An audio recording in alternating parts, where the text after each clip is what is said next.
You know, I came to Albuquerque thinking I knew that it wasn't, the safest city. But he didn't know he would be a victim of a violent crime. That UNM freshman was violently attacked this past weekend at a party off campus. And he says it all happened because he's Jewish. And he wonders if it had anything to do with the ongoing violence we're now seeing in the Middle East. So he sat down with our Patrick Hayes. You know, I'm just going out with my friends, and the next thing I know, I get targeted for just, wearing a shirt that identifies me as being me. Roni Saponar is a UNM freshman. He's also Jewish and from Israel. He was wearing this shirt last week that says, "Just Jew it." It was a really funny shirt. A lot of people liked it. It was like my icebreaker, and it's always a fun time, but I guess that night it wasn't.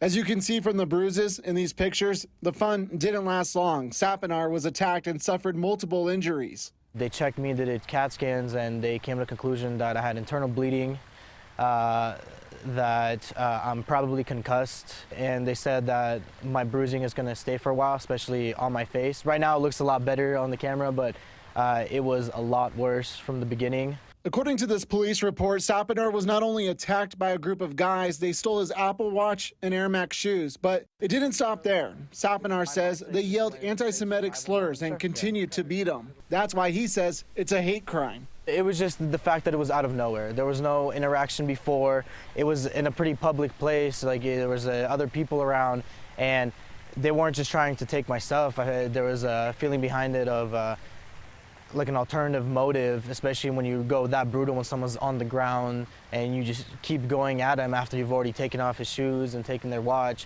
So there had to have been some kind of like anger behind it. Saponar says he's talking to us to raise awareness. I think the biggest reason I want to do this, it's not like I want to be on camera talking about like the pity of what happened to me. Like, I'm really here because I want to portray a message that Albuquerque, anywhere around the world, especially here, since I feel like I haven't met too many Jewish students or Jewish people overall, is that just be proud of who you are.